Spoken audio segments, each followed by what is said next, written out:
Times of India के Ranchi addition में page number 7 पर खबर छपी है।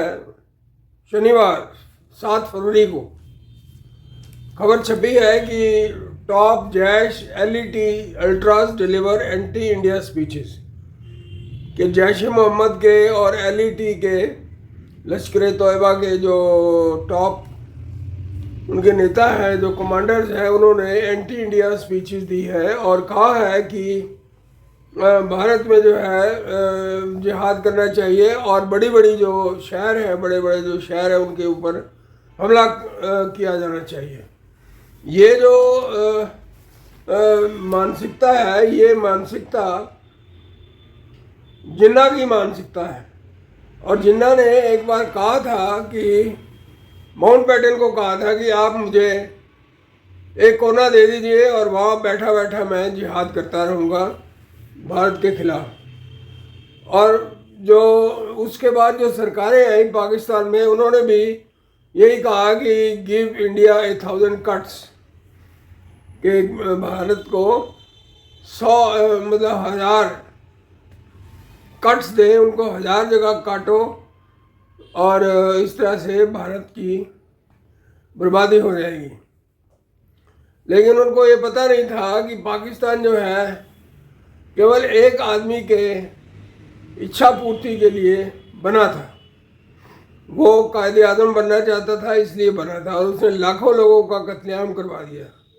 लेकिन भारत जो है, जो बचा हुआ भारत था, उसमें हर जन मानस ने अपना सहयोग दिया उसको बनाने में। राजे महाराजाओं ने सहयोग दिया, उन्होंने अपनी जो रियासतें थी उनको छोड़ दिया, उनको त्याग दिया और उनको भारत में विलय उनका कर दिया।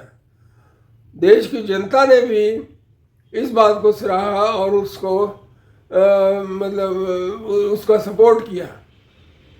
हिंदुओं ने अपनी जो कुरीतियाँ थी उनको छोड़ दिया और उन सारी कुरीतियों को छोड़ के जो है हिंदू समाज आगे बढ़ा है।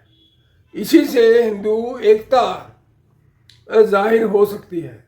और बहुत अच्छा हुआ है कि 7 फरवरी को 2026 को ये जो खबर छपी, इससे पाकिस्तान फिर से नंगा हो गया। अभी अभी उसके आर्मी चीफ जनरल मुनीर ने कहा था कि वी आर 2 डिफरेंट नेशंस। उसने जो 150 साल पुरानी बात थी सर सैयद अहमद खान की, उस बात को उसने रिपीट किया था। उस बात के ऊपर चल के इन्होंने हासिल क्या किया है? ये हासिल किया है कि भीख का कटोरा उनका हमेशा फैला रहता है। हर देश में जाके इनके लोग जो है भीख मांगते हैं अपना गुजारा करने के लिए। सबसे उपजाऊ भूमि इनको मिली, सिंधु नदी का 100% पानी इन्होंने इस्तेमाल किया, लेकिन फिर भी इन्होंने अपने लिए गेहूं तक नहीं उगाई। ऐसे ये नालायक लोग हैं जो अपने लिए तो कुछ करते नहीं, लेकिन दूसरों को मारने के लिए हमेशा तैयार रहते हैं। और उस जो ये जो नेता हैं एलईटी के और जैश के, ये कह रहे हैं कि बड़े बड़े शहरों में भारत में हमले करने चाहिए, जैसा कि 26/11 को हुआ था। और फिर कोई उसका सिर्फ कागजी बम फेंके गए जिनको डोजियर कहा जाता था, और डोजियर की कोई किसी ने परवाह नहीं की। लेकिन जब तक ईंट का जवाब पत्थर से नहीं दिया जाएगा तब तक भारत सुरक्षित नहीं हो सकता। इसलिए मैं भारत सरकार से ये निवेदन करता हूँ कि इस तरह के लोग दुनिया में जहाँ भी हों उनको ढूंढ ढूंढ के मारना चाहिए। यही तरीका है युद्ध को रोकने का। क्योंकि अगर ये हमला करेंगे कहीं तो फिर भारत और पाकिस्तान में फिर से जो है ना ऑपरेशन सिंदूर .2 शुरू हो जाएगा, जो कि खतरनाक भी हो सकता है, क्योंकि उसने पहले धमकी दी है कि हम आधी दुनिया को ले डूबेंगे।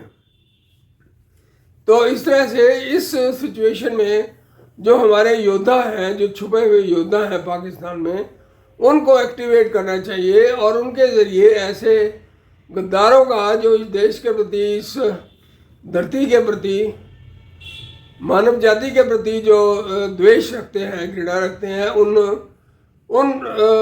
लोगों को नष्ट किया जाना चाहिए। धन्यवाद।